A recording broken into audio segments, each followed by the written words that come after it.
जोङो नुदों दिनै बयबो मानसिफ्रा दिनै प्रमद बर'नि नेतृत्व सरकारखौनो लुबैफिनदों। मानोना प्रमद बर' माने शान्ति, प्रमद बर' माने मा होनदों बिथाङा पिसखौ लुबैयो, प्रमद बर' माने बिथाङा डेभेलपमेन्टखौ लुबैयो, प्रमद बर' माने बिथाङा बयनिबो 26टा जनगोष्ठीनि अनलायनाय मोजां मोनलायनायखौ जेब्लायबो हास्थायो। दा ओंखायनो प्रमद बर' सरकारखौ, प्रमद बर'नि नेतृत्व सरकारखौ दिनै गासैबो रायजो राजा, गासैबो इन्टेलेक्चुयेल बुद्धिजीबिफ्रा दिनै मा होनदों खना खनला सावरायनानै जे पुनर प्रमद बर' फैयोब्लासो जोंनि बिटिसि ओनसोलाव, बिटिआर ओनसोलाव शान्ति परिबेसा फैफिनसिगोन होननानै बयनिबो जों खुगा आरो बयनिबो बुंनायफोरखौ जों खोनानो मोनदों। नाथाय दिनै हाग्रामा महिलारि माने अशान्ति, हाग्रामा महिलारि माने दिनै नांलाय खमलाय, हाग्रामा महिलारि माने खाराबटे, हाग्रामा महिलारि माने मा होनदों गावजों गाव बुलाय बुसि खालायनायखौ जों बुजायो। दा ओंखायनो दिनै बिटिसि ओनसोलनि, बिटिआर ओनसोलनि रायजो राजाफ्रा हाग्रामा महिलारिनि सासनखौ लुबैयाखै, हाग्रामा महिलारिनि बेबायदि नेतृत्वखौ लुबैयाखै। मानोना हाग्रामा महिलारि सारनि नेतृत्वआवनो गोबां दिनै दावराव दावसि जानायखौ जोङो बे 6 मास 7 मासनि गेजेरावनो जोङो गोबां फर एग्जाम्पल जों नुनायखौ नुनो मोनो। आरो दिनै बिथांमोना माखासे मोनबा गेरेन्टिनि खोथा बुंदों। मोनबा गेरेन्टिखौ बिथांमोना दिनै सोर मानसिनो साबैसे बिथांमोना 2 लाख होखो, साबैसे मोनबैसे सेल्फ हेल्प ग्रुपनो बिथांमोना 15,000 करि होखो। नाथाय जोंनि दिनाव सेल्फ हेल्प ग्रुपनो जोङो 15,000 नङा 25,000 करि जोङो सेल्फ हेल्प ग्रुपनो होदों। नाथाय बिथांमोना दिनै 15,000 होदों। आरो बिथांमोना जों खोनानो मोनदों, जों गोबां दावराव दावसि जानायखौ नुनो मोनदों फकिराग्रामाव। आरो फकिराग्रामनि एमसिएलएनि एगेन्स्टआव गोबां धरना होनायखौ जों नुनो मोनदों।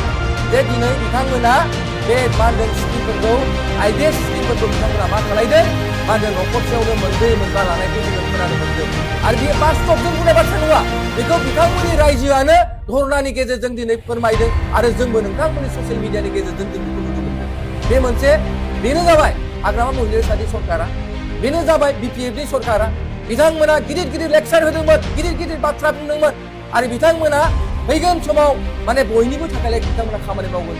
जोंथ' नुदों बिथांमोना रायजो राजानि थाखायथ' खामानि मावाखै, गाव गावनि स्वार्थ लबनि थाखाय, गाव गावनि लबिनि थाखाय बिथांमोना खामानि मावबाय थादों। जों नुनो मोनदों बिथांमोननि बेलाफोरा गोबां गारि गुरा बायनानै गोबां गाव गावसो थाखावनायफोरखौ जों नुनो मोनदों। बिथांमोना मालाबाबो रायजोनि थाखाय मोजां खामानि मावाखै। दिनै बिथांमोना बिसिगिसियाव मोनसेबो खामानि हरनो हायाखै।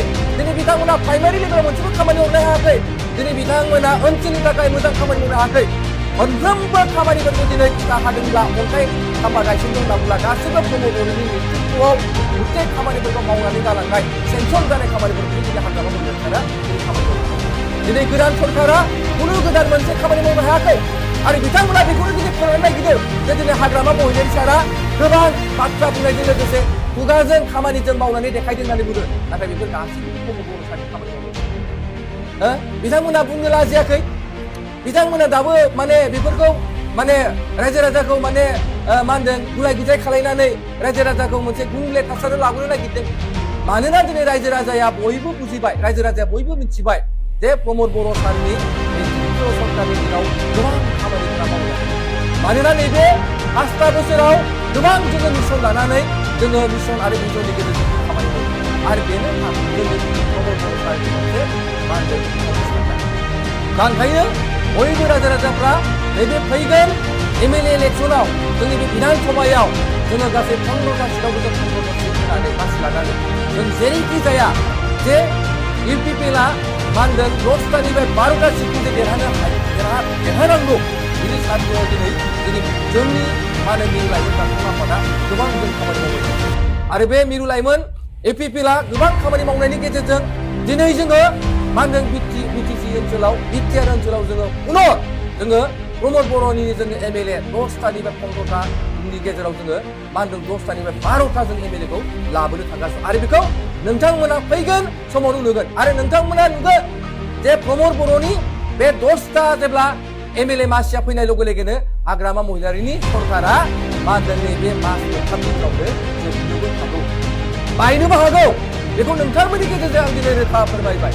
मानोना नोंथांमोना दिनै हाग्रामा महिलारि सारजों थानो गैया, नोंथांमोना प्रमद बर'जों फैदो। बेनिखायनो प्रमद बर'नाव भट हो, ट्रेक्टरनि सुबिदायाव भट हो।